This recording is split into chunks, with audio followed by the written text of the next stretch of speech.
my talk is called Psychedelic Therapy, Refining the Claim of a Paradigm Shift. This is what you invited me for due to an opinion or review piece I wrote together with two colleagues. So yeah, you invited me to talk about this. And I think it's actually a very interesting topic because I've gone forth and back with the question over the last few years. So I remember I already told before in our previous conversation that a few years ago I did a talk really defending that psychedelics are a paradigm shift in psychiatry.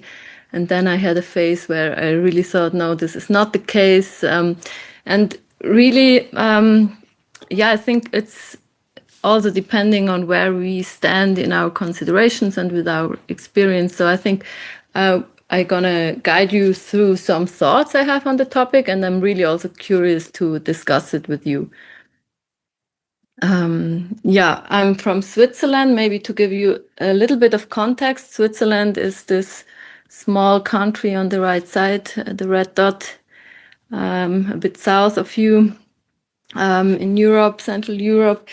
And here we have the possibility to actually work with psychedelics outside of clinical trials. That's now for more than 10 years. And even before, Switzerland had quite an important or rich history of psychedelics in the contemporary history of psychedelics with development or a discovery of LSD, and a lot was going on here. So this is another, would be another lecture, but we have quite an interesting history. And as I said, in the last 10 years, also the possibility again to work with patients in the framework of limited medical use. And this is something that I've been doing for several years now with individual patients, but mostly with groups, together with co-therapists. And I'm also involved in research. So we did several studies investigating different compounds, and really also from a pharmacological perspective. So I think I can say I'm familiar with different realms or domains and perspectives on topics. And this is actually a very interesting position to be in. So sometimes I feel I can kind of put different hats on and take on different perspectives. Yeah, so it's different when I'm sitting at the computer and analyzing data compared to when I'm sitting with a patient.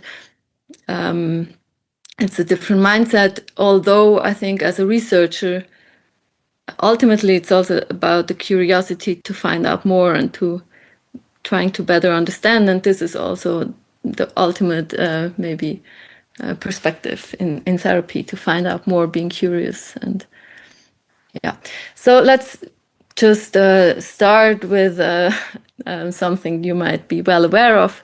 The first wave of Western psychedelic research in the 1960s and 70s. And then, as you know, there was a period of not so much going on due to the war on drugs also. And now, and at that time, this was how the media represented psychedelics. So here you see the New York Times with a headline on LSD and saying it's most dangerous, and marijuana. And so that's the mindset of the time at the beginning of the war on drugs. So that was an article in 1966. And then now we're in the second wave of Western psychedelic research. And you see the headlines of the very same newspaper, the New York Times, and now the narrative is very different. They write about reshaping psychiatry. They say a psychedelic revolution is coming. So the same topic in the same newspaper, but very different narrative. Nowadays, you might be familiar with these pictures and claims and websites. So we're talking about the psychedelic renaissance, psychedelic leadership even, or the psychedelic CEO. podcasts and Netflix and articles and so on. So quite high hopes that we put in these substances.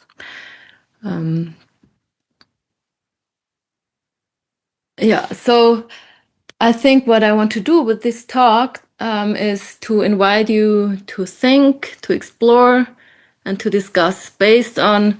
So you now saw these two narratives, and I think this nicely shows that progress in science and in society is not just knowledge that we gather, but it's really a result of us making decisions and like taking action, and it's shaped by many factors. And often there's also like scientific rhetorics or narratives are not necessarily 100% congruent with actual scientific findings. And if we collect data, this always requires that we interpret them.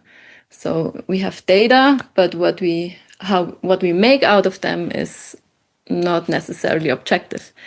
And how we interpret things, that's depending on like our culture, what we expect, our value system, the broader context in which we're living in, our maybe foundational training, so our scientific background, our discipline.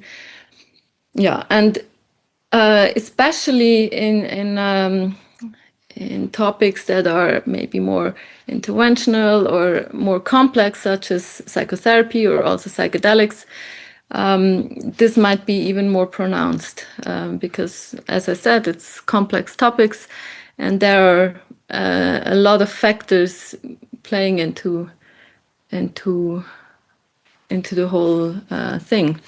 So there are political agendas and cultural factors affecting how we do research and what we make out of the data. So we're going to start with what is a paradigm and how this paradigm shift narrative has been used in psychedelic literature, because that's also not consistent. Then I would like to just ask the question if there is such a thing like this psychedelic therapy, because if we're talking about a shift in something, then we might think there's such a thing as the psychedelic therapy. And just to give a brief overview on some of the discussions at the moment that might show that there's not such a thing as the one and only. And then I would like primarily to dive into medicine and psychotherapy and the cultural and historical context. And then go back to the question whether it's a paradigm shift or not, and some outlook. So what is a paradigm? A paradigm was defined by Kuhn, for example, but also other authors wrote about it as a shared set of values, assumptions, ideas, practices, models that constitute or that guide how we do research, how we define problems, and also how we define or interpret solutions. But it can be said that already in the texts of Kuhn, but also if we look more broadly into the literature, there's really not a consistent definition of what a paradigm actually is. And there's really ambiguity in the meanings. So there was this piece by Masterman, and she really looked at how the term has been used by the same authors in very different ways. And I think this is also true for the psychedelic literature, as you will see. So if we're talking about the paradigm shift in psychiatry, that would kind of imply that we're talking about a really fundamental transformation. So it's more like a revolution where previous models are not valid anymore, and we kind of break out of these previously legitimate models and replace them with something new. So it's not about an evolution or development, but rather something extreme, a transformation, an abrupt shift. And the previous frameworks or paradigms don't work anymore, and we kind of replace them. And how this term paradigm shift has been used in the psychedelic literature is also not consistent. So together with my two colleagues with whom I wrote this article, we looked at several publications, articles, and you can do the same. I mean, you will find a lot about that. And for example, Nichols, he wrote about this rapid acting mechanism of psychedelics, and he wrote about the neural information processing mechanisms, like what you all know, maybe also from the entropic brain theory, or like this destabilization of brain networks, and the idea that psychedelics kind of reset the brain activity. Also, Yehuda and Lerner, they wrote about something similar, like this rapid acting, only a few session prep, substance session integration, and rapid acting mechanism of psychedelics, and they already called this an entirely new paradigm of care. And then Eduardo Schoenberg had this famous article about where he took that expression, the paradigmatic crisis, that has also been used by Kuhn, and he said that psychedelics challenged the whole perception or idea how we understand psychiatric indications or psychiatric health. And he understood paradigm shift more in the sense that psychedelics would promote more like a completely different and holistic framework. A little bit similar, Wade and Walker, they wrote about the whole health and self-integration and psychedelics as agents for healing, holistic healing, and this being a new paradigm. Others focused more on the mechanistic, like molecular pathways. For example, they said, compared to ketamine's glutamatergic mechanisms, the psychedelics target more the serotonin system, and this therefore implies a new paradigm of treatment in the sense of a pharmacological agent. And others have used the term more broadly, just a general claim of a paradigm shift without specifying what they mean with it. So already here you see there's a variety of ideas. What is a paradigm and how would that be shifted? So at least based on these quotes and articles, we can look at least 3 different ways that this paradigm shift has been understood or described. One is the application with a quick response. One is the mode of action. And one is the more general holistic healing approach. And so there's no common ground, and not a real discussion about what is actually meant. So the whole thing, what do we mean with paradigm shift, is not really in the field, even though people write about it, but often they don't discuss what's behind. And we wondered if these actually represent paradigm shifts. So if you look at application techniques with quick response, you could argue ECT also has sometimes a quick response, or also sleep deprivation as an intervention for depression also sometimes has very quick responses. If you look at medicine in general, surgery has quick responses. So we kind of questioned if this would represent really a paradigm shift in medicine or psychiatry.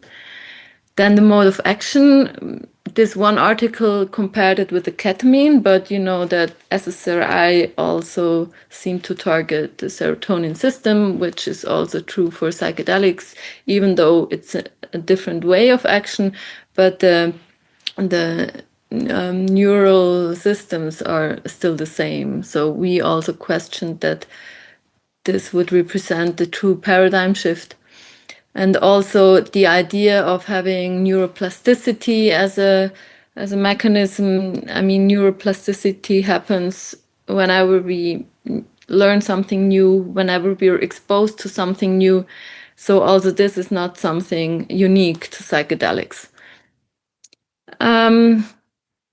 Yeah, and the more general holistic healing aspect, I also think there we would need to discuss a little bit further what is meant, because there are treatment modalities and psychotherapy schools that work with the existential and work with imagery and work with the unspeakable. So one could argue that we find aspects of a holistic, nature-based or ecological worldview also in other treatment modalities. So these are just a few thoughts, and I'm already looking forward about your ideas about this later in the discussion. Then also, if we say psychedelic treatments represent a paradigm shift in psychiatry, I wondered, is there such a thing like the psychedelic therapy? And I would say no, because, for example, psychedelics are being tested and applied for a variety of indications, not only psychiatric, but also neurological disorders, pain disorders, psychosomatic disorders. And also already this implies different approaches, different modalities, different indications. And so maybe we cannot talk about the psychedelic therapy, because there might be a variety of modalities and frameworks in the future. And it's, as I can say from my experience in Switzerland, it already exists in a variety of settings and modalities. Another interesting view is this differentiation between psycholytic and psychedelic therapy, also two different approaches. I would argue it's more historical, but it already, like, you can still see that it's somehow represented nowadays in the discussions. So historically, the psycholytic approach would be more the European approach. So maybe you're aware that in the 50s, psychodynamic therapies were very prominent in Europe. And when psychedelics were discovered and used in psychedelic-assisted therapy, this was within the bigger framework of psychodynamic therapies. So in Europe, many figures, many therapists worked with this psychodynamic understanding. They used psychedelics in low doses, several sessions. The idea was to kind of make the patient more flexible, reduce maybe defense mechanisms, intensify transference, and work with biographical material. And they also worked with imagination and regression and mental imagery and so on. So it was more about this reduction of defenses or tensions to then work with the psychodynamic material. On the other hand, in North America, at the same time, it was more the idea that you would give one or a few higher doses of psychedelics to fundamentally alter and change the worldview of the patient, and to have like this idea of one single dose and then transformation into a healthier life. This is more in the framework of a psychedelic treatment, and they worked with the idea that these transcendental and mystical experiences would be the healing mechanism. We talk about feelings of oneness and the famous dissolution of ego and oceanic boundlessness, you name it, existential questions and experiences. So more on the transformation side. So already here, it's not the psychedelic treatment, but different approaches, different frameworks. And then mostly transient, a mix. That's what I wrote here, saying that nowadays, I think most practitioners are aware that within one session, you can have both or several aspects. So you can have biographical material and mystical experiences in one session. And the doses of nowadays studies are somewhere moderate, mostly. But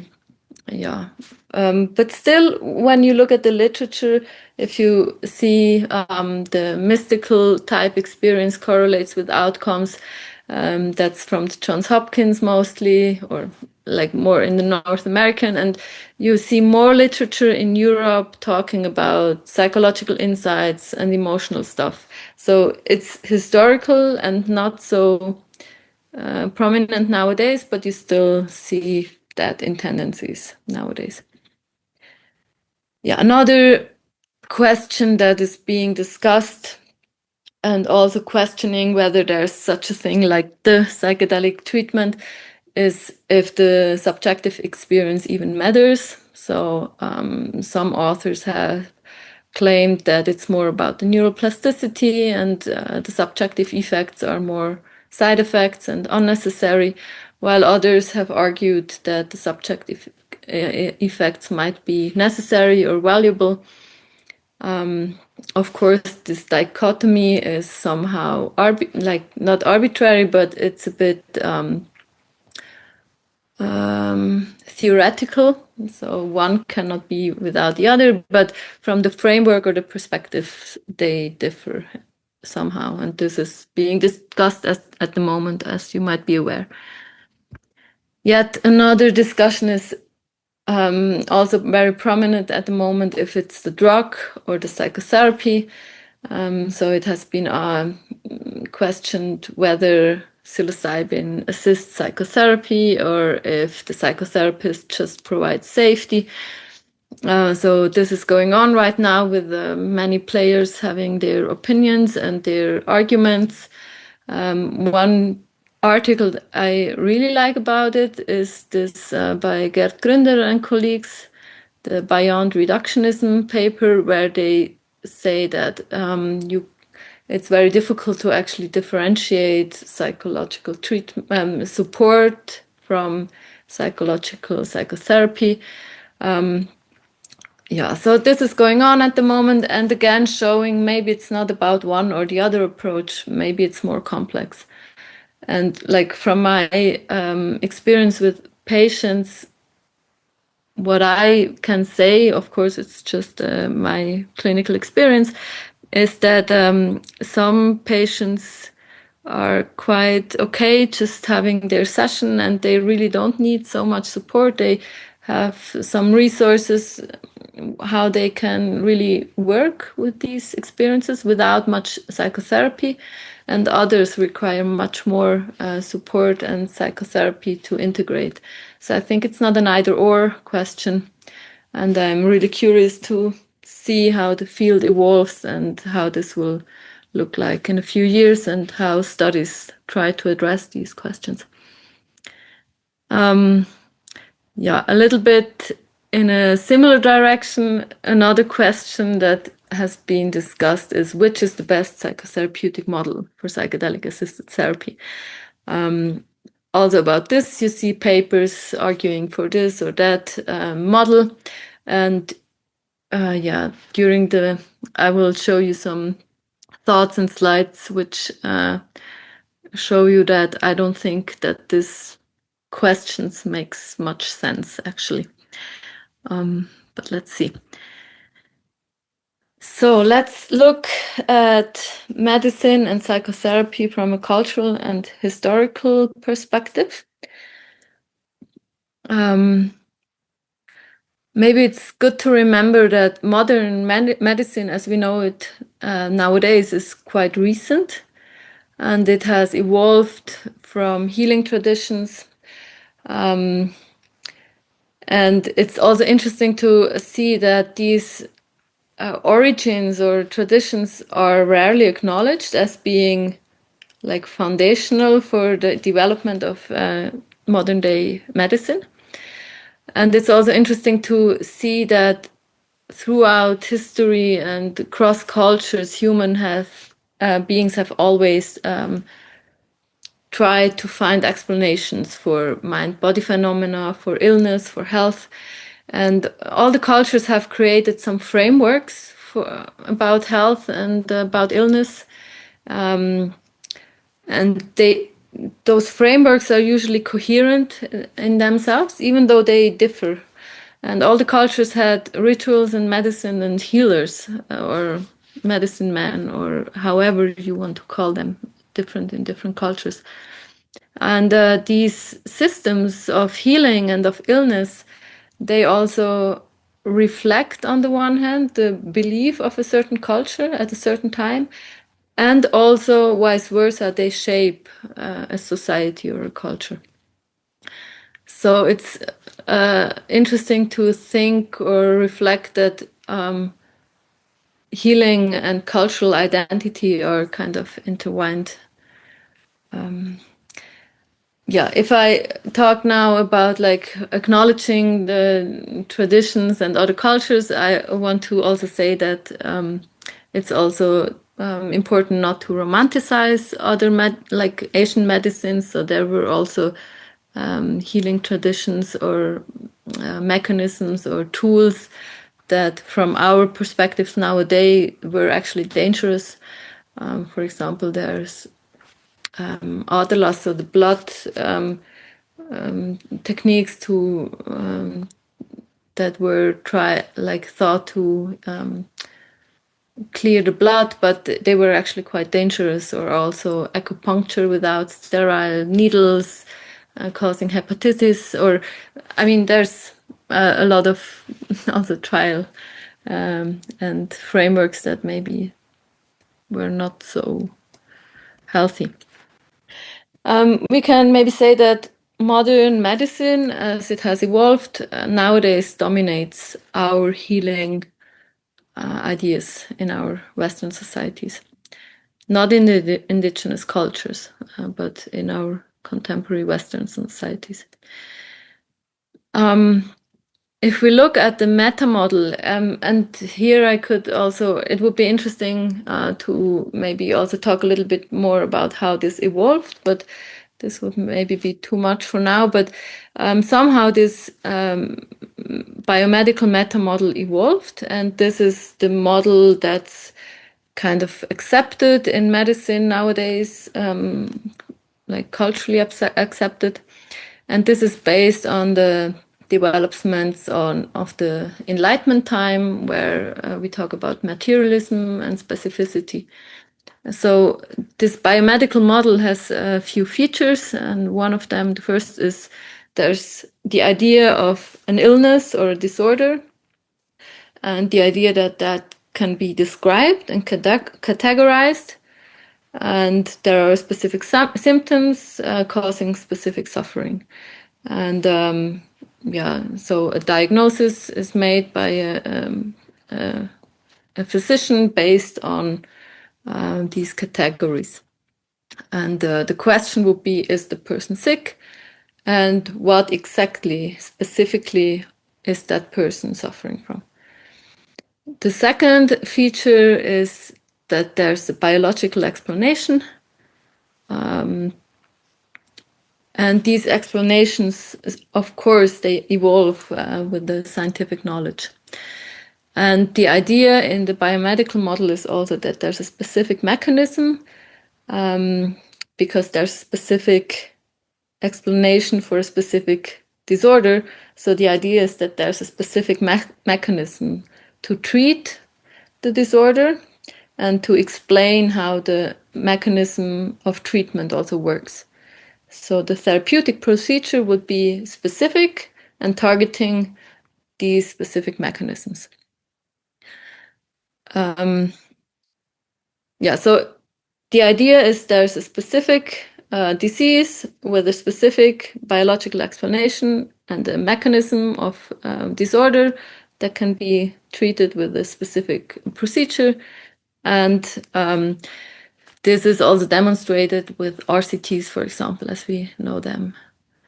And due to the specificity, one treatment would be better than the other if it targets the...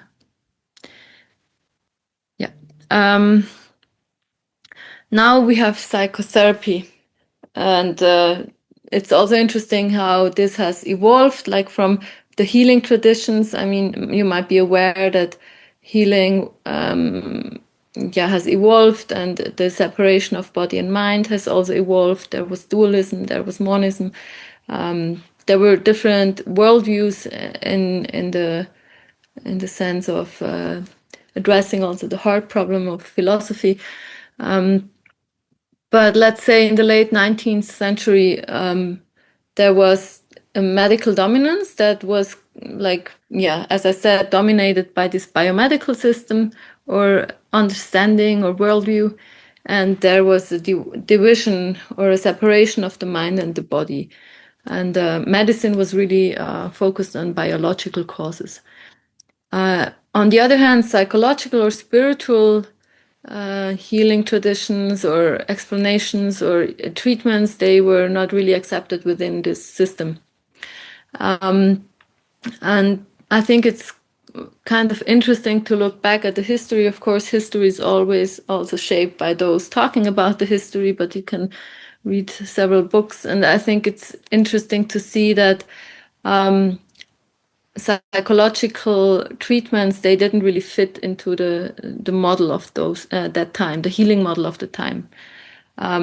So what happened was that there were attempts to shape psychotherapy in a way that it would fit into this biomedical system.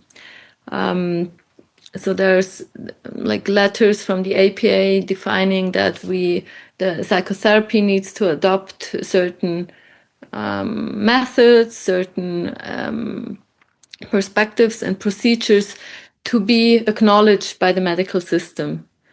And consequently, treatment manuals were developed, standardized diagnosis.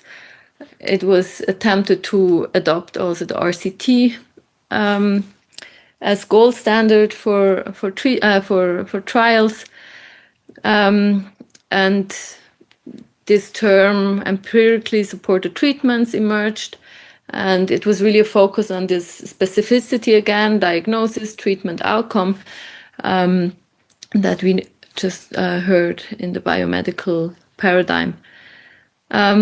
And you can imagine that this kind of didn't fit to the psychotherapy as a field or as a healing tradition, but it led to this very strange rivalry between psychotherapy schools, because in a biomedical understanding, you have to prove specificity, and therefore you have to prove that this is better than this or for that cause. So this was kind of a rivalry caused by the trial to adapt to a certain paradigm. And I think it was necessary because psychotherapy was only then legitimately included within the medical healthcare system, and thereby also accessible or available for society as a whole. So I think it's very interesting to look at the development of medicine and healing and psychotherapy and like make sense of what shaped the perception of certain developments also. also historical circumstances that were relevant. For example, also after the World War II, with the traumatized veterans, this also shaped how we looked at mental health, and so it's kind of all intertwined. Just a short, maybe excursus on evidence-based practice. So you saw here, I wrote about empirically supported treatments. And if we look at the literature on evidence-based practice, the empirically supported treatment is one leg of this three-legged stool. And evidence-based practice, as adapted by Sackett, as a definition, evidence-based practice is the integration of the best research evidence with clinical expertise and patient values. And if you look at the discourse or the broader field, I think it's very interesting that in somatic medicine, this pillar, the empirical research, is valued much more than the other two. While in psychotherapy literature, you see much more value or emphasis or also appreciation of the two other pillars, like clinical expertise and patient characteristics. And I think this is very interesting. To see how this discipline also shapes how we perceive certain phenomena or how we handle empirical finding or a patient reflection or our expertise as clinicians.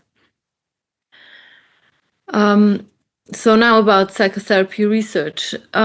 Maybe you have heard about this dodo bird verdict.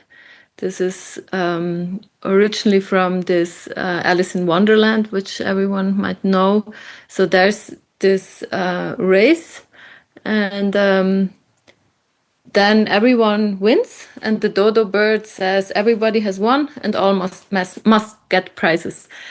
And this has become a phrase in psychotherapy research because, as you heard, I told you that there was this rivalry between schools because we had to show specificity, but more and more research was done, and more and more it became clear that the specificity assumption doesn't really hold for psychotherapy. I mean, it didn't work from the beginning, but it had to kind of do as if there was this specificity. And now with more and more research and meta-analysis, we kind of come back to the roots, let's say.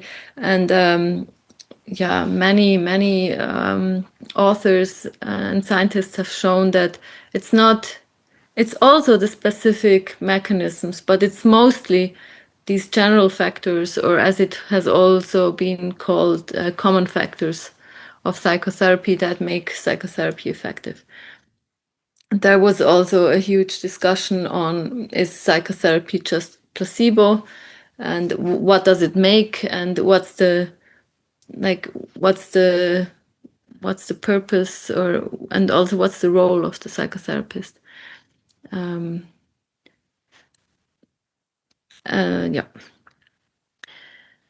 This is another model of general psychotherapy that I wanted to show you. I hope you can see it. I think it's just interesting, all these general or generic models, how complex they are and how much they also integrate society and cultural beliefs, zeitgeist, and the role of the patient, the role of the therapist. There are models that also differentiate between the patient as a person versus the part that is a patient, and the therapist as a person versus the part where the therapist is a therapist in his role. And looking at the human being as a psychosomatic being. And you see here all the other things like the life circumstances of both the therapist and the patient, and so on. So quite a complex. I don't think you have to look at all the details, but to show that, yeah, maybe we can look at this therapist in-session impact, this small thing in the middle, therapist in-session impact, or therapist intervention. So only a few of these things are actually specific in the sense of a biomedical system. Yeah. So I think psychedelics and psychotherapy have quite a few things in common. One thing is that they challenge the biomedical model. So we have seen that for psychedelics, but also for psychotherapy, it's very difficult to apply RCT. There's a poor fit with a really pharmaceutical lens. There are problems with binding, problems with placebo, problems with specificity.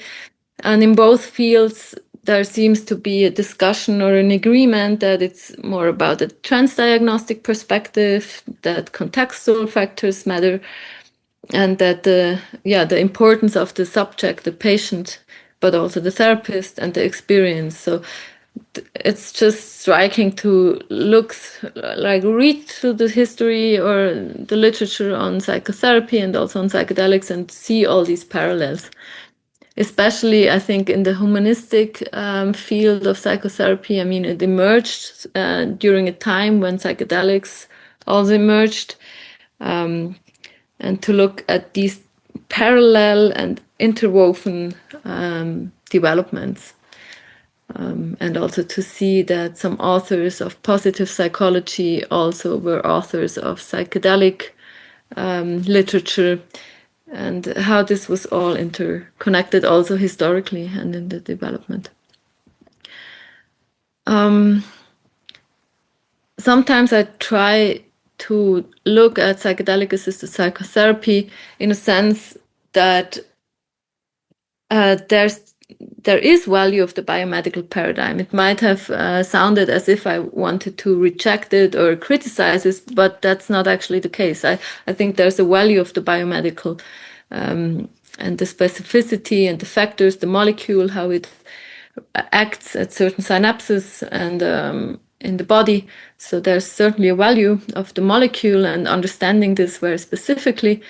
But there's also the phenomenal experience, the subjective experience, and there's the therapy or psychotherapy component where the biomedical paradigm gets challenged or cannot explain fully what's going on.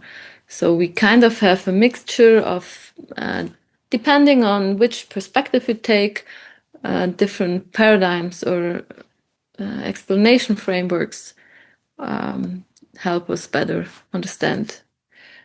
And yeah, I think you might also have heard that psychedelics have been called non-specific amplifiers, and in that sense also non-specific amplifiers potentially of these common factors that we know from psychotherapy.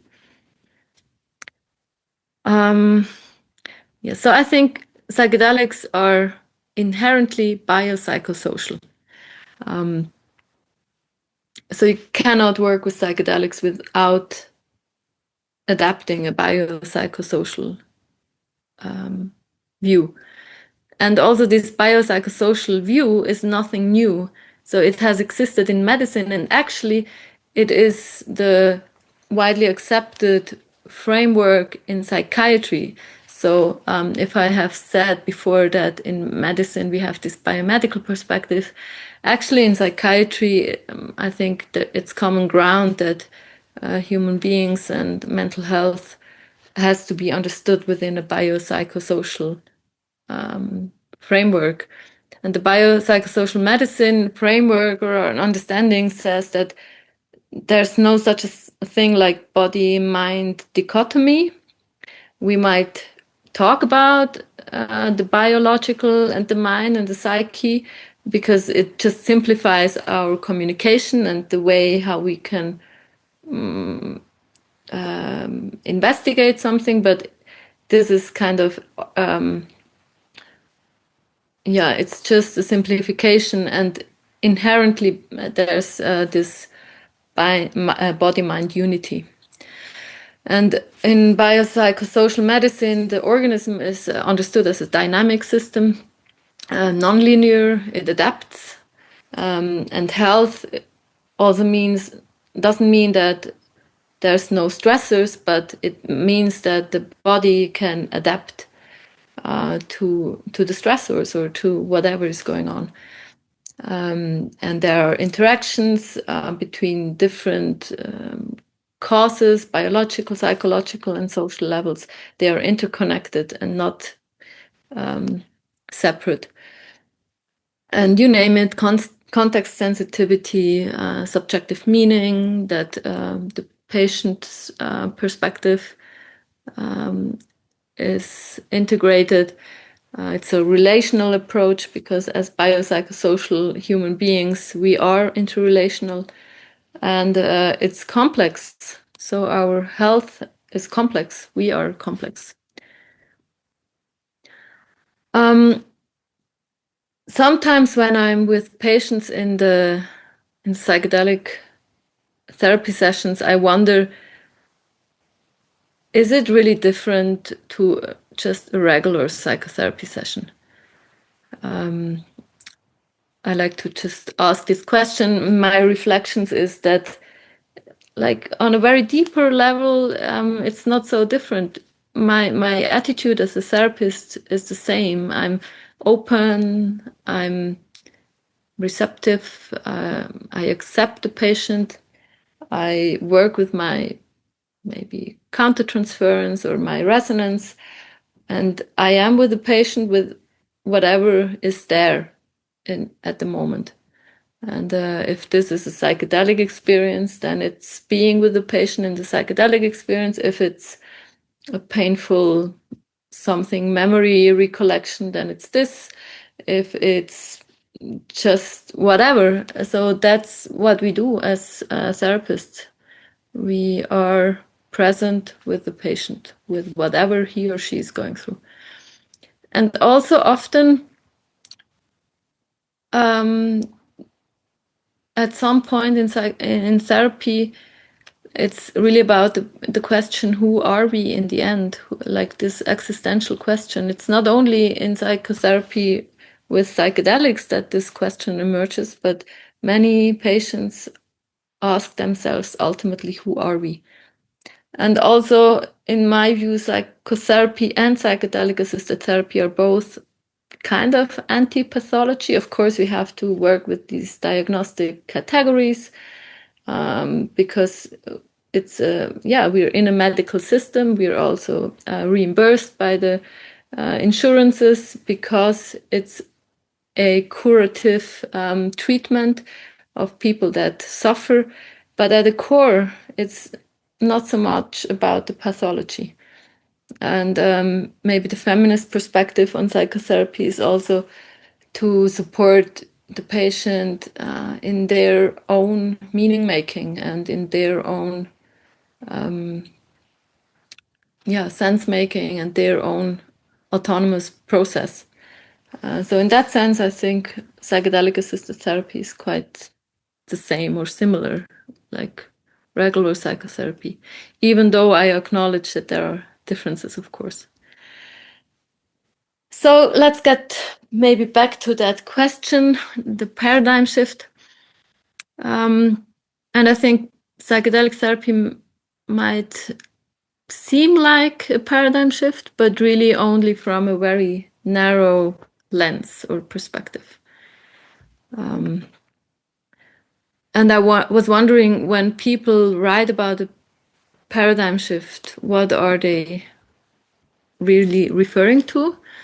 And these are just a few reflections. I'm curious to see what your reflections are.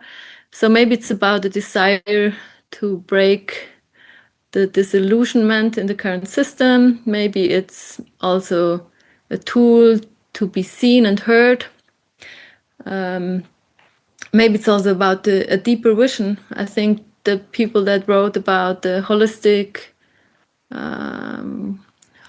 healing, I think for them it might be more a vision for more integrative society. And who is using it? It's researchers, it's activists, maybe investors.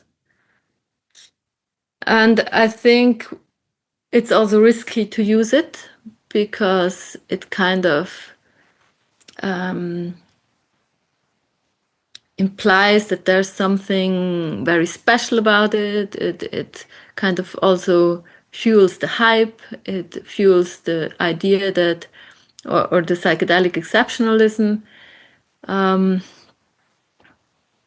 Yeah, and like based on my work with patients, I think it's no magic pills. I mean, you know it. I think in the meantime we have all learned it's no magic pills, and it's often not a one-time session and the patients are healed. It's really accompanying the patients on their journey to finding out who they really are. So talking about this paradigm shift, I think it can also be difficult or risky because we might want to step too fast. We might repeat mistakes that have been done before in the 50s and 60s. It might just be too much and too fast compared to an integration that also takes time as a process. So I think it's always kind of good to ask ourselves, if we talk about a paradigm shift, is it more like a humility that we think with what we have known so far that can't explain and we're kind of in awe of something bigger, or if it's just an ambition to be better or faster. And also I wonder about privilege in science and in therapy and in who has the narrative, because it's always good to also see and observe within a field who has the narrative and who has the power of defining the narrative. Yeah, so I guess as a conclusion, psychedelics might have a potential in a sense that they could be like they could emphasize that we have to look at the importance of context and experience. It's not a new thing, but to remember that it's important. And it might also represent that we're not satisfied anymore with the fast and capitalistic healthcare system in many ways. And I think psychedelics, rather than just being something very new, they kind of inherently bridge different disciplines and approaches. So what I wrote here, the conclusions, the real innovation might not be what psychedelics do, but how they really demand a synthesis. As I said, they're inherently biopsychosocial, and they demand that we integrate biological and psychological and also social views. And they demand that we include the subjective meaning and not only outcome measures and numbers. And they demand that we are precise and still open for existential questions. And they demand that we also integrate cultures. And so I think this is maybe a potential that psychedelics could have for psychiatry. Yeah, that's the end, and thanks for listening. It's a bit weird because I can't see anyone in this webinar format, but I hope this caused some reflections and thinking, and I'm really curious to hear your thoughts and your perspectives and maybe questions. Thank you. Thank you, Helena. Thanks for laying out this broad and comprehensive and nuanced framework around thinking this topic. Yes, next we have time for the questions and answers. There are already is 4 questions, and I highly encourage people to post more questions. I actually could start with my own question. When I think about this topic, or one theme that comes to my mind is this like difference between the claim that psychedelics constitute a paradigm shift and the claim that psychedelics contribute to a certain kind of paradigm shift. And I think, as you argued, that it's less plausible that psychedelics in themselves would constitute a paradigm shift. But I think there still is something to the claim that they might contribute to a certain mindset within psychiatry. And yeah, I think at least one topic that comes to my mind is this, that at least in certain circles in psychiatry, there has been this emphasis on very kind of diagnostic approach and approaching the mental health disorders as separate diagnostic categories. And I think psychedelics probably contribute to kind of breaking this kind of mindset. And I'm thinking especially research into mechanisms such as improved connectedness, which is something that I think psychedelics have definitely contributed towards, and many other transdiagnostic mechanisms they have. And also as under topic, the mystical experiences and ego dissolutions, I think they are very interesting. Probably there has been in like transpersonal psychology and other like relatively like niche fields, there has been like discussions of those, and of course like William James 100 years ago. But I think like mainstreaming the idea that these kind of spiritual experiences can have healing benefits, or that is something quite like unique and significant that psychedelics have done. What do you think about this? Yeah, I think like you just laid it out, it really depends on the perspective from which you're talking. And I often think like this claim says more about the perspective from which a person is talking, or maybe also the surrounding in which a person is located, rather than about the shift in general. Because like if you look at psychotherapy, like what I've experienced a lot in the last years is that like medically, psychiatrically trained colleagues brought up things, issues, topics as new, that I thought, well, it's not new. It has existed. It exists in psychotherapy and other healing practices. So it's not new, but it might be new for a previously biomedical perspective. And also the thing with the mystical experience, there are people that say spirituality has nothing, like has no place in psychotherapy. But this is also a very narrow perspective, because psychology is about the human experience and human behavior, and everything that is human experience and behavior is part of psychology. So, and people have mystical experiences, so of course they can be part of psychotherapy. But I agree, if we look at very biomedically oriented psychiatric systems, then yes, but only in the sense that it kind of makes it necessary to look at other paradigms. And in that sense, the integration of paradigms might mean another paradigm, a new paradigm. But yeah, I don't know.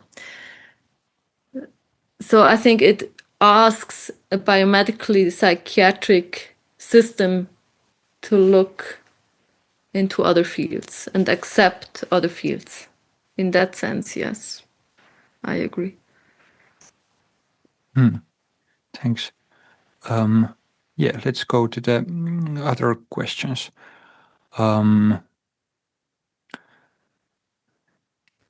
Yeah, first one.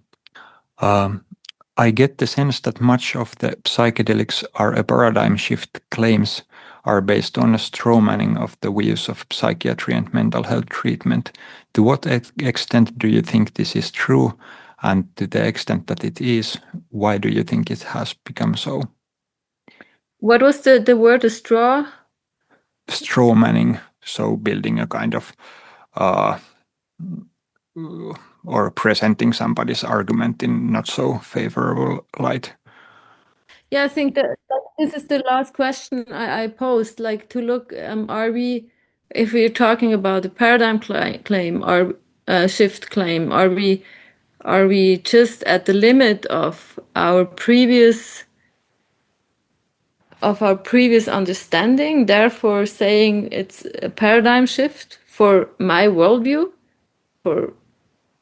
or is it to claim that I'm better, or we have known this longer, or we do it better than the system before? And I mean, there is some danger in this exceptionalism, or in this we do it better than mainstream psychiatry. I don't think psychedelics will replace all the other treatments. I mean, there's very much value in what we have already. But of course, it also has its limits. But if we kind of claim that psychedelics will, just as the New York Times wrote, reshape psychiatry, I think that's just dangerous, and it's also narcissistic. I also interpret the question that the person is thinking that this claim about paradigm shift is based on a kind of caricature of the views of psychiatrists and mental health treatment providers. And also, I think the person kind of inquires why we have ended in such a situation that we have such a caricatured view of psychiatry. Yeah, I agree. And I mean, like, as psychotherapists and psychiatrists, we are under pressure to work in a system that is also approved by larger societies. So we're not independent of capitalism, of the reimbursement system, of rising costs, of the system telling us to work faster, be more efficient. So this is kind of really also influencing our possibilities. And it's, I think, yeah, as that, if this is the question, I also think it's not like our profession is very valuable. I mean, I have so amazing colleagues doing so amazing work with or without psychedelics. But it's also, in the end, there's this book talking about psychotherapy being an impossible profession. I mean, we also have limits, and we're also limited by what a system allows us to. And this is not only the medical system, that's a huge topic of in which societies we're living in. Maybe this is the question. I don't know. I think that's on point, and probably that people, or I'm thinking this, that people go to a psychiatrist and they get like very kind of prescription to a drug for depression, and then they think that the psychiatrist themselves kind of thinks that the depression is caused only by like brain chemistry. Whereas the fact might be explained that the psychiatrist had like really limited time and resources and couldn't do anything else with their resources. I mean, just the situation with the ketamine, the Spravato, you have to send a person through a series of other medications, even though the person might say, I don't want this. I know what I want, and you also see it indicated, but there are certain systems that like require us to do treatments that maybe us, nor us nor the patient can stand behind. Thanks.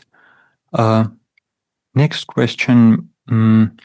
Might it be that the highest ideal forms of psychiatry might not need a paradigm shift, but that might be quite far from the practicality of how it's actually done and talked about?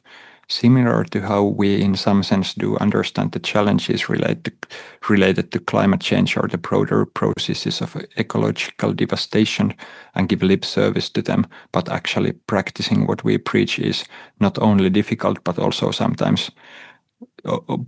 something we don't really know how to do, in the sense of actually getting people and societies to cooperate and adapt in a way that we know would be wise, sustainable, and necessary to do if we could. Can you talk about this? And I think this question very much continues the theme that you just ended up with. Yeah, I mean, this was a statement. It was phrased as a question, but yes, of course. I think also like the view on psychiatry is sometimes very demonized. I think very good things are happening behind the walls of psychiatries and also in private practices. But of course, I mean, we are disconnected from nature, from the soil, and we try to like we know that a reconnection is necessary, and I mean it's so intertwined also with the agriculture and how we nurture ourselves or don't nurture ourselves. So it's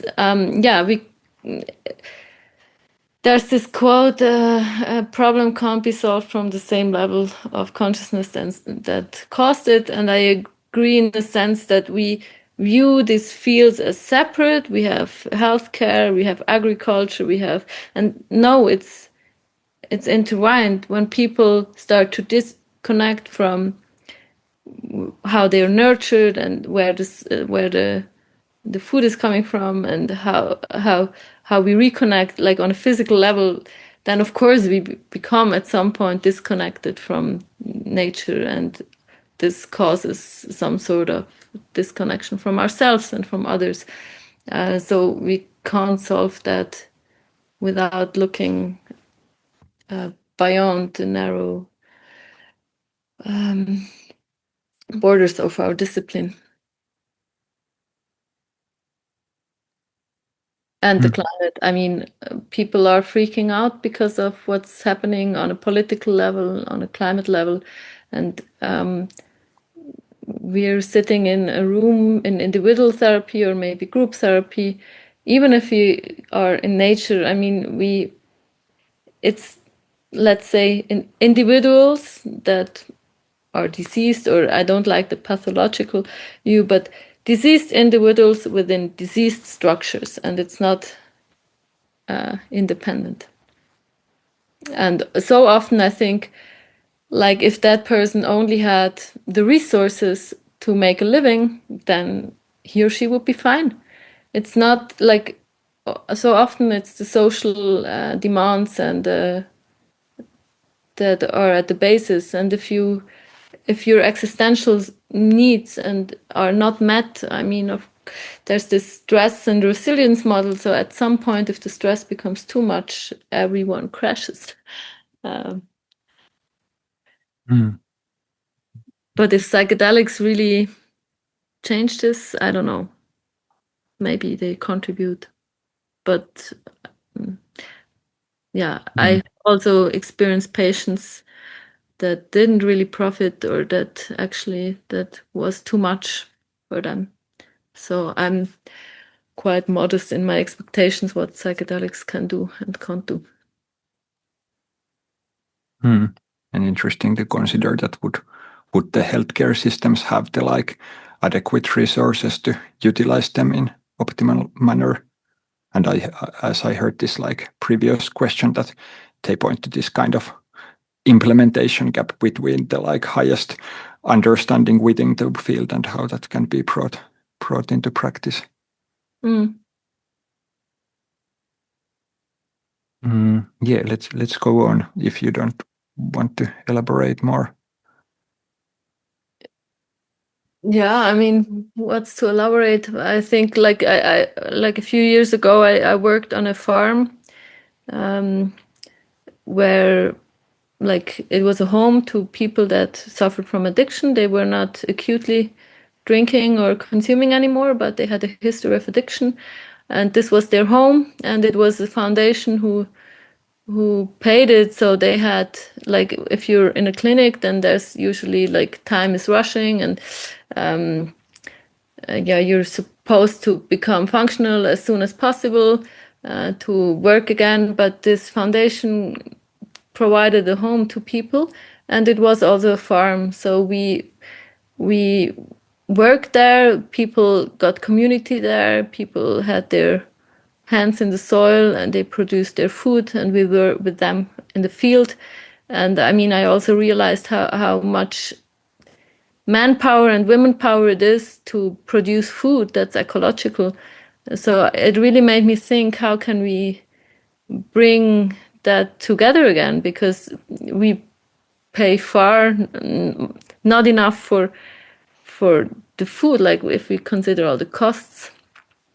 This is just one example, but if we bring it together again and don't isolate the costs, but we kind of bring that together again, I think this could be a solution. But yeah. That sounds beautiful. Next, I would like to invite Jarkko, if you would like to speak out your question. Hello there. Thank you, Helena, for the wonderful, inspiring lecture, first of all. Really nice to hear all your thoughts around this. Thank you. Can you hear me now? Mm-hmm.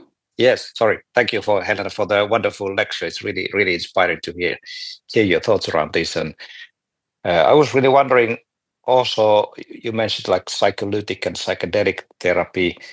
I see that in the 50s and 60s, the doses they were much, much higher. They were like really like gigantic doses that they were using with LSD and other substances also. But nowadays the doses are much smaller. You know, even if you talk about a high dose, it's not like it used to be in the 50s and 60s. And I would think about how would this influence the question of a kind of paradigm shift in a way that if you are working with very high dose, I could imagine it's quite different than normal therapy. And so I would like to, if you have any reflections on that, and also I'm really curious that why are they not using the high doses anymore? And since you are working in Switzerland where it's legal, do you ever use really, really high doses like they used in 50s and 60s?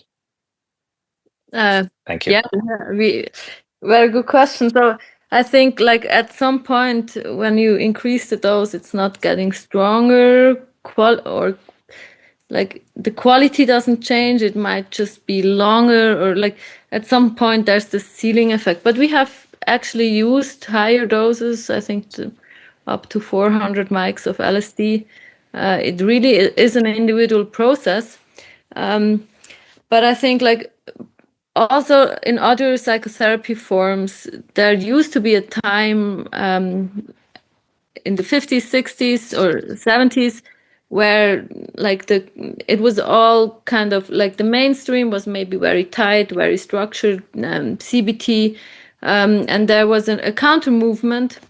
Historically, I mean, it's the hippies, but in the psychotherapy, there also existed a counter movement of breaking boundaries, exploring all the body-oriented psychotherapies, and but it was extreme, and it was more about breaking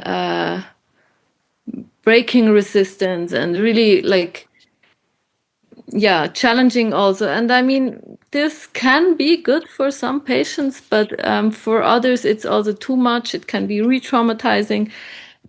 So for me, I'm more like a person, I want to know it. I'm more like someone breaking the resistance, but I have, with the years of working with patients, adopted a more gentle approach and more like figuring out like or exploring the resistance and going with it, and like appreciating.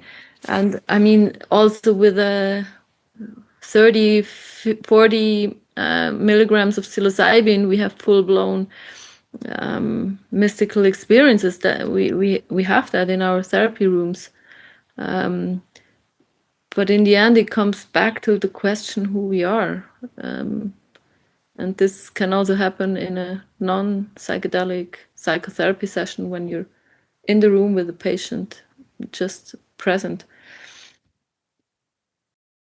But then, I often think, is it maybe more about the development of the psychotherapists, the whole effectiveness of the psychedelic treatment, or like how much is it the psychedelic journey of the patient, and how much is it that therapists doing this work and maybe going through it themselves change in a sense of really becoming open, really becoming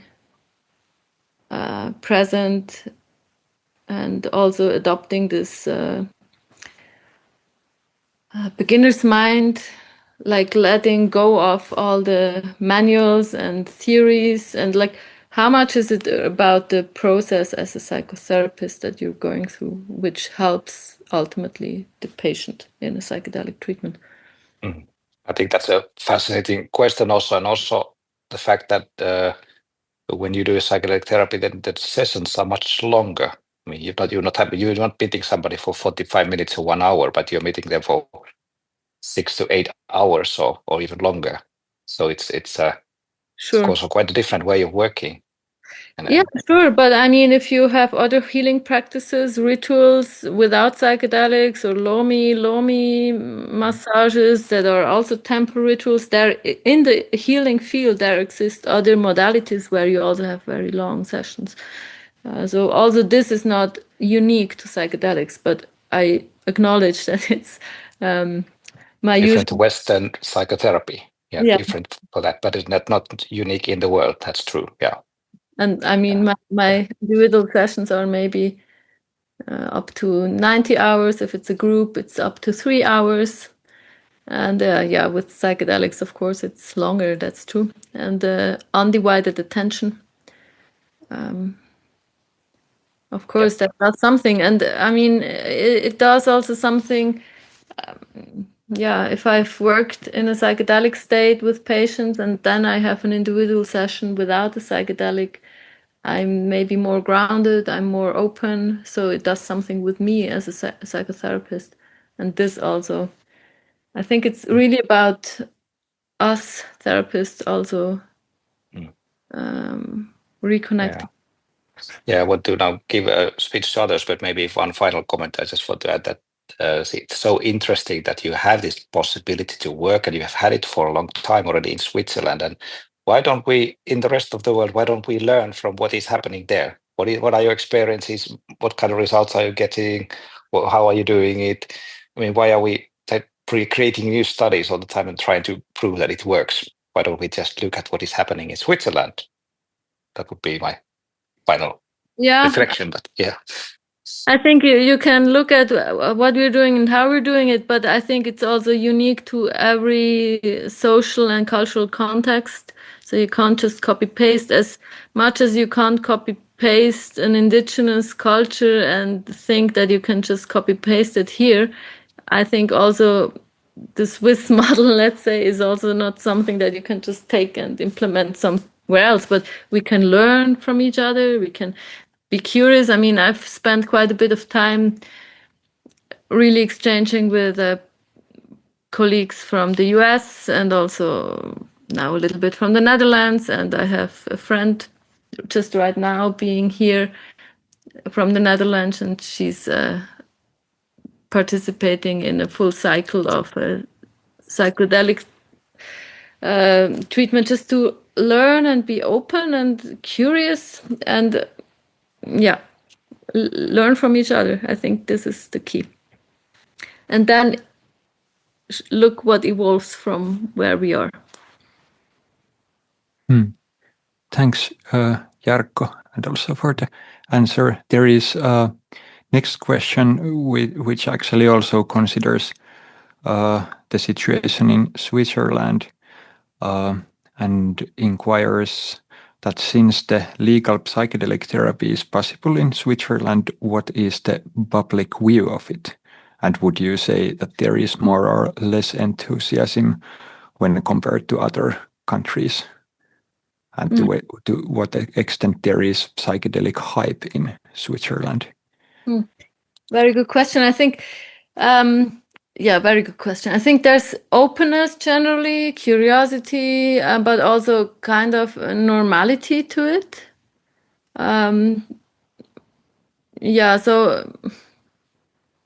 It has something. I mean, of course, we also have subcultures and everything. So I think like maybe that's quite a Swiss style. So when I talk with American colleagues, they're like amazing and and we're more like I don't know, not talking too big words, and we're just doing things, and it's acknowledged. And of course, it's still a bubble, but even people that have nothing to do with it, they might be curious, and there are newspaper articles, but it's quite balanced mostly, and several clinics are using it, and so it's somehow a curious and interesting topic for people that learn it new. But I think the media perception is more a bit normalized. It has some normalized qualities. To give you context, or probably not everybody is familiar, but isn't the situation so that there kind of never was a kind of similar kind of illegalization of psychedelics in Switzerland, that the kind of therapy kind of has continued since the early days of LSD? No, not really. I mean, Switzerland, politically and historically, it has been more reluctant to international developments, and we just do our things. And also, like the approach to drugs has always been different. For example, with the heroin program in the US, there was the war on drugs, and in Switzerland, there was the heroin program for addicted people where they could get it for free. And when the LSD got illegal, like in Switzerland, it was more hesitation, and they kind of signed these contracts a little bit later, and really just due to the pressure of international relations. So, but it was illegal for a while, except for research. So research was going on, and also in the late 80s, early 90s, there were a few years where some people were legally practicing with exceptional permissions, and they treated a couple of hundred patients. And there it was not a case-by-case permission, but it was just a few physicians that had the permission, and they were just allowed to treat all their patients, basically. But it was stopped again, this module or this program, and only like 11 years ago, it started again, that we can treat patients with a case-by-case. So it was illegal during a few times. And it's also not that it's legal now, but we have exceptions in the Narcotic Act. And this allows for research, and it allows for therapy. And it was also the law change like 10 years ago. The law was already there, but it was just used the first time again. Okay, thanks. Interesting to hear, and thanks for correcting me. So the research was never like illegalized, but the therapy is not so, or has not been like so. It was traditional thing. Possible due to the law, but there were times when they didn't allow it, because they have kind of the federal office, like the authorities, they have the possibility to decide for each case if they say yes or no. So there's no right to get it, but the legal possibility was always there. Yeah. But they were more cautious in the between. It's actually interesting how the situation is in Finland, or I think in Finland it is possible for physicians to get like special permissions for drugs that are not like commonly used for therapy, such as in the case of medical cannabis. But yeah, maybe that's I don't have enough expertise on that. Next question, I would like a little clarification. Which compounds are typically classified under the term psychedelics in the context of clinical research and psychotherapy? Like in Switzerland or general, I think that's a huge, big topic. I mean, some say it's only the classical psychedelics, tryptamines, phenytoin, and some also say that MDMA, even though it's not classically psychedelic, also belongs to those. And ketamine, some say yes, some say no. In terms of the illicit substances that we can use here, it's LSD, psilocybin, and MDMA. Theoretically, it would also be possible for other drugs, but it hasn't been done because it's a licensing issue and like availability. And ketamine is also used, and I think in Switzerland there are clinics that use it more within a biomedical understanding, and others that adopt a more psychotherapeutic and process-oriented setting, more in the sense of like a psychedelic-assisted therapy with ketamine, which can also be super valuable. Yeah, and MDMA, of course, it's another working mechanism, but it depends on how you understand it. I mean, psychedelos kind of means revealing the psyche or the soul. And in that sense, many substances could be understood as a psychedelic, but I think many argue that it's only the classical serotonergic substances. So I can't answer the question. It depends on how you define it. Thanks. I think that was clear enough answer. It seems like a beautiful idea that existential or spiritual exploration could be bridged with biomechanistic model, but in reality, how would that actually happen? It seems more like the point of those who favor very strongly biomedical explanation is to explain away the unreal phenomena that comes up in existential or spiritual explorations. I have different answers to that. So one answer is, yeah, exactly. That's why I think psychedelics urge you to look beyond the biomedical understanding. So in the psychedelic space, you cannot stay with a reductionist perspective. It doesn't work. So that's one answer. And the other answer would be, if a molecule at my receptor, I mean, that's also a framework of understanding. If a molecule does something like this at my receptor, that's a very biomedical understanding. And it opens up these worlds of consciousness. This is magic for me, even though I understand it very biomedically, which is not necessarily my whole perspective, but yeah, but I agree. I mean, in a biomedical and biomechanistic model, it becomes very tight. But if you work with psychedelics, you can't hold that up, I think.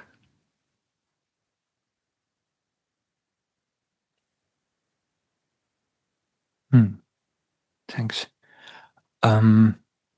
Next question. Yeah, I was asking Fatima to unmute and if she wants to ask her question, but actually it's not a question, more like a comment, but still, if you want to participate in the discussion, please. Do you hear me? Yes. Yes. Okay. Yeah.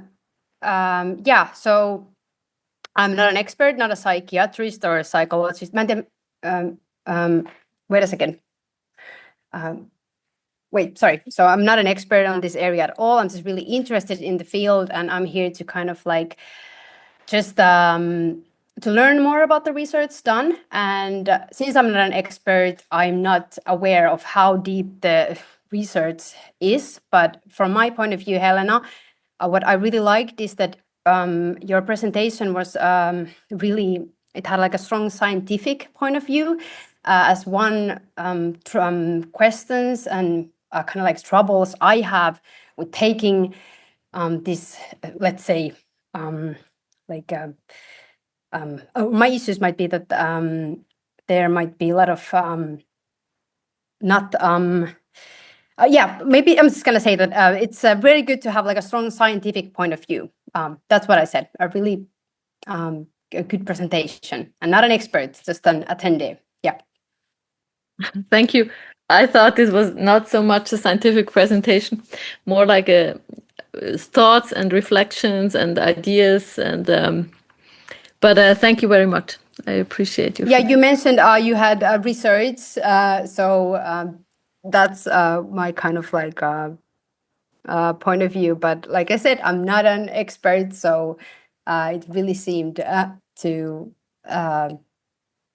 like it seemed that you have this point of view, and maybe that's the kind of like point of view that I was looking for. So then I saw it. So yeah, but yeah, again, I'm just learning here. So thanks for joining.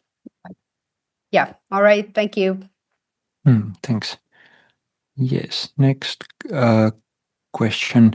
Is there a possibility that this could harm someone, deepen their situation? Do you think that the research is strong enough that this could actually go mainstream? And I interpret that probably these claims concern psychedelic therapies. Yeah, I mean, of course, this can harm people. I think the question of indication and contraindication is necessary, and I also understand the question of indication and contraindication not only in terms of the patient, but also in terms of the setting and the therapist. So I would ask also, is psychedelic therapy indicated for that person? But I would also ask, is it indicated in that specific setting, given the circumstances and the therapeutic relationship? So yes, I mean, it can harm. It can destabilize patients, and for that, I mean, it's important how the therapeutic context and relationship looks like. And I would also not work with everyone, of course. And I don't think that the research is strong enough yet. But I wonder if it's only like if the whole. I think research is super necessary, but I think there are examples, for example, in Switzerland, where there's a slow development and learning by experience and considering new empirical evidence, but like this slow development that we had here, I consider quite safe. And we are a very small country where we are super interconnected. We have a lot of exchange across practitioners, and it's small and it's familiar, and we have a strong network of intuition and supervision. So I think this could be, in a sense, like this slow development is something that I believe in, and I'm a bit afraid of potential drug approval in situations where this slow gradual development hasn't existed before. So just approving these drugs based on positive clinical trials, phase 3, I'm a bit worried. If I may comment, or that sounds excellent that you have had in Switzerland time to build this kind of network of supervision and like therapists or kind of support structure around the therapy. And I guess it's like a big issue when if the psychedelic therapies are like legalized and scaled like too soon, and if we don't have this kind of experience and like superstructures in place. I mean, our system is just one that developed in terms of psychotherapy, but there are, of course, other surroundings and contexts that have developed over much more time, and also in the spiritual or traditional setting. So this might be equally safe unless there's clashes of cultures and developments that are too fast. So I'm a fan of slow developments, no matter where. Thanks. Still, we have a couple of questions. Do you think that therapists' biased view might have an effect on the patient taking the therapy seriously? Meaning, do you think that it is wise for the therapist to tell that they themselves have tried psychedelics, etc.?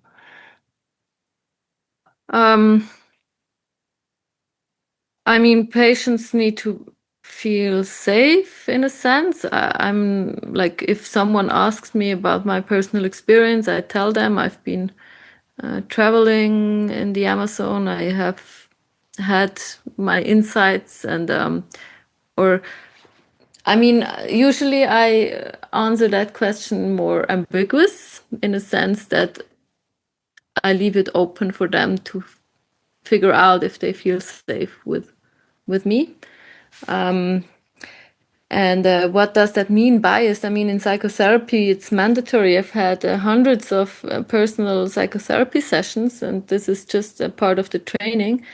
And I wouldn't necessarily think that I stand behind a position that personal experience should be necessary for psychedelic therapists. But I stand behind the position that it should be an option for them to choose to have that if they want, which is difficult given the current legal situation. And the bias, I mean, what does a bias mean in psychotherapy?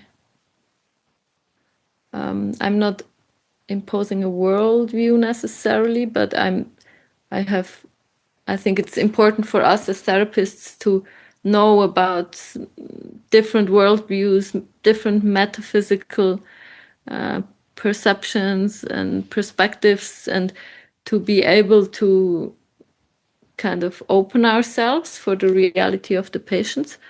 An effect on the patient taking a biased therapist biased view. Maybe like if someone, a therapist has 2 sessions and they're both just magically nice and blissful, then this could be really difficult and harmful. More so than someone without any experience, because some of the like new enthusiasts might enter a therapy room with a patient with a very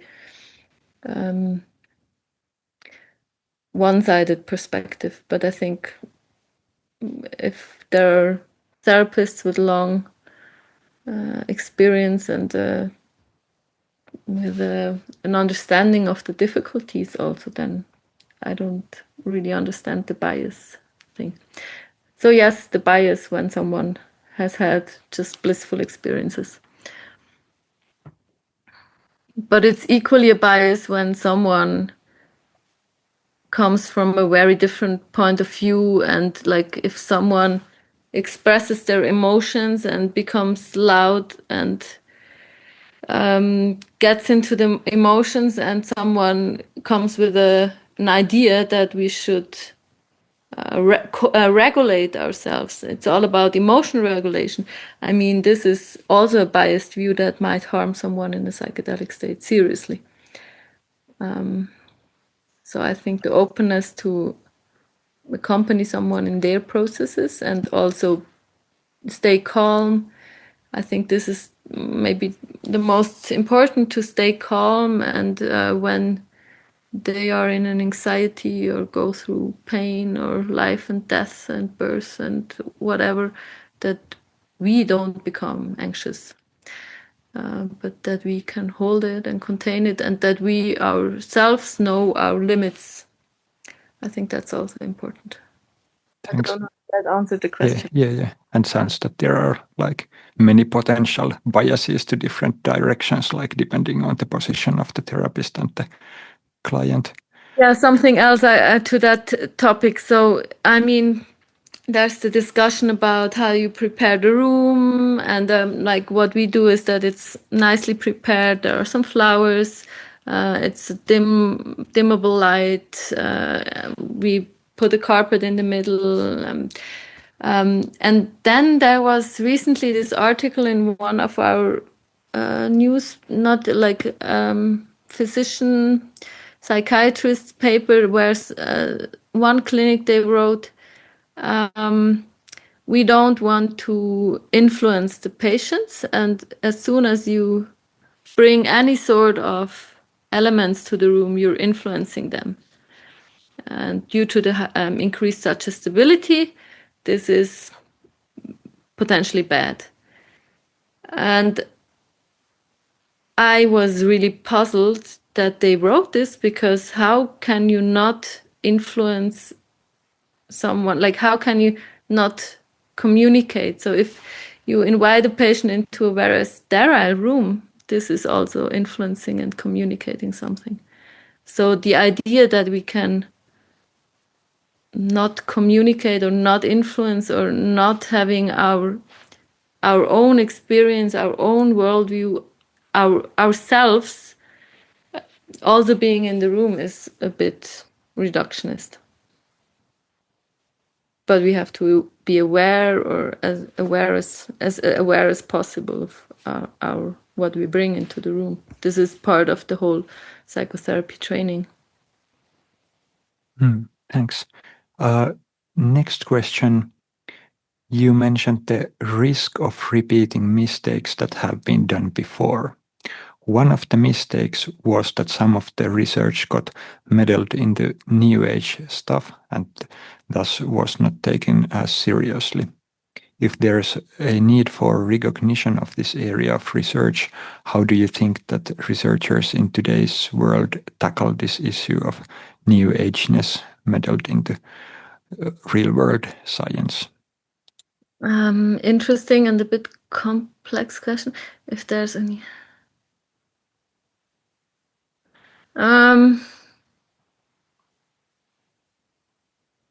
yeah, that's very interesting. I think it's a delicate line, and I think it's super difficult to walk that line. And I think some have taken the perspective just to exclude everything that's beyond our narrow everyday life understanding, or exclude everything that's maybe a spiritual experience, and like distance very strongly from anything that might sound not so scientific, just to be as cautious as possible. And I wonder if this is the best approach. As I said, I think the human experience is very diverse and vast, and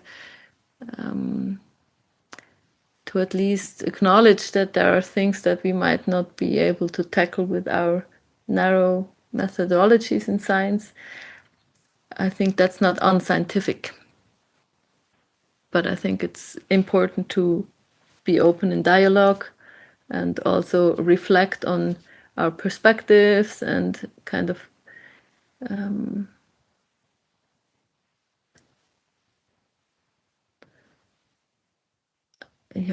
also reflect back, but also this idea that that it's non-scientific to ask questions that are beyond the methods that can tackle them. I think that's not true. I mean, as scientists, we want to maybe be curious about things that might be out of reach for our understanding with the limited methods we have, and that's beautiful. My perspective on this issue is, or I think the researchers have learned the lessons from the 60s, and I think there is not much kind of problematic perception that the psychedelic researchers currently would be kind of new age-ish.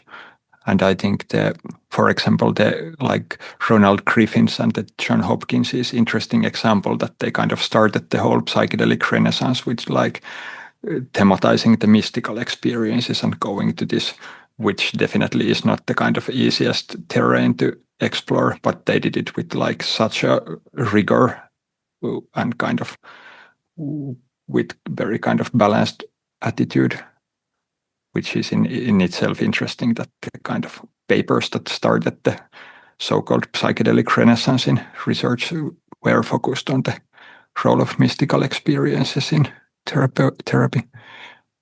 Yeah, I mean, I agree, but also there, I mean, they have been criticized. I like their studies, but I also know the critique towards them. And I mean, if you listen to I think it's also like you read a paper, you have data points, and you read the interpretations, but like these, if you do a study, you become aware that what's going on in the room is much more complex than what you could ever report in a publication. And only like listening to the playlists that have been used, or like to get real insight into how a study setting looks like, is eye-opening, I think. So I think, yes, we influence also things that go on, and we do have. I also don't think that it can be disentangled fully. So, and there are arguments, some of which I understand, and some of which I think are exaggerated. And I also think that critiques towards psychedelic science is often much more strong than in other fields. For example, there are medical fields where there's no RCT gold standard, where there's no such a thing like blinding, and this is just because it doesn't make sense in the field. And I think it's good that we criticize our methods and that we remain critical, and we investigate our biases and how we influence potentially our patients or participants. But the harshness with which we sometimes criticize the scientific methods in psychedelics is interesting in a sense that I think as if we had to defend or be extremely proper to be legit, where other fields might have it a bit easier because there's not so much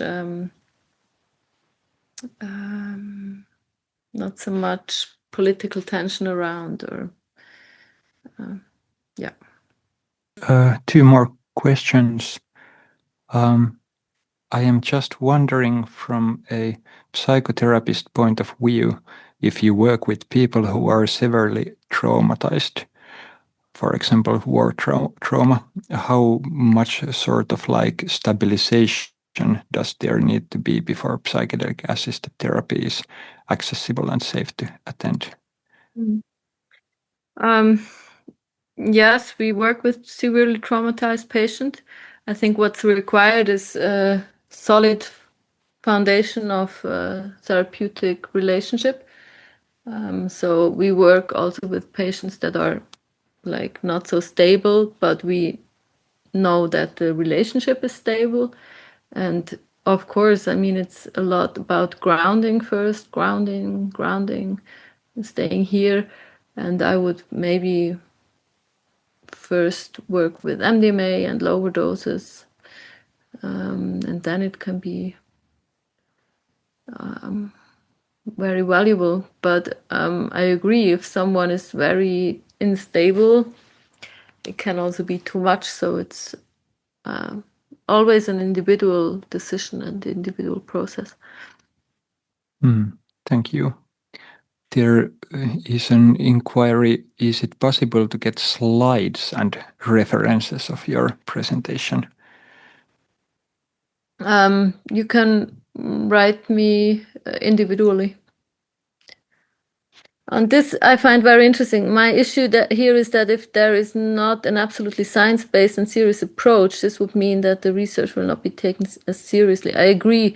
I mean, we need to be clear about what is our findings, what is beyond what we can tackle with the methods, what is maybe also an experiential part. I mean, if you do interview studies with patients and they bring up spirituality, this is what they bring up. I also wouldn't mix it up, but if we can tackle, and I think it's just important to be honest about what we can explain with the methods and where we become speculative, or what is an experiential part and what is I mean, one example is entity research. You can maybe investigate what people experience in terms of entities, but with our methods, it will never be possible to claim or prove. I mean, science can never prove anything anyway. We can collect evidence for this or that, and it will never be possible with our methods to say if there are such things as DMT entities or not, but we can say some people experience it. I mean, I'm a bit angry at this entity discussion, to be honest. But if patients report they have had such an experience, we can write patients report about having such experiences. There's sometimes a confusion between truth and subjective experience. I mean, someone can experience something, but it doesn't necessarily need to be objective truth, if there is such a thing.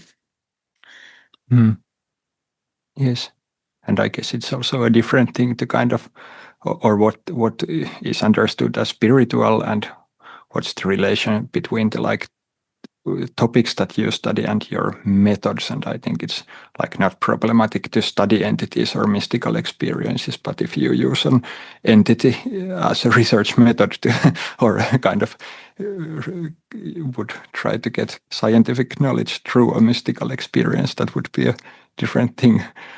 And also, like, I think there's different hats. So there's the scientific hat. There I can be super critical and super, I don't know, but like, I think it's dangerous for our patients if we come with a spirituality has nothing to do here. I think we need to be open for their experience. And if they make these experiences, I wouldn't come and claim that you will have an experience of unity or so. I mean, I'm generally talking like introducing and making an informed consent conversation and talking about it very broadly. I talk about maybe you're just bored, maybe you will feel pain, maybe you might have intensified emotions, maybe your perception changes, maybe nothing happens. So I think it's the whole informed consent thing is very delicate ethically, because we kind of have to inform, but we also don't want to prime. But I can tell you, even if you don't talk about anything perinatal with your patients and they have not heard about it ever, it can still happen that they experience such a thing and they tell you, I feel I was born and it's freaking me out because I have never thought about such a thing and you didn't tell me about the possibility. So things happen and we need to be open, whether it's spiritual or boredom or biographical or whatsoever. And I mean, there's this whole discussion about false memories, also super delicate to handle. And that's just, I mean, psychotherapy is really a super difficult. Thank you. Those are really interesting and delicate themes. Now the time is unfortunately running out, but we perfectly managed to tackle all the questions. And thanks for your patience in answering the barrage of questions. Before we conclude, I would ask if you want to say anything, any words of conclusion here or final comments. Yeah, thanks for inviting me again. Thanks for the very inspiring questions and comments. I would have prefer to like be there in person and discuss. It's a bit weird it's a bit unidirectional, but I still enjoyed it. So thanks a lot, and yeah, hopefully meet each other one day.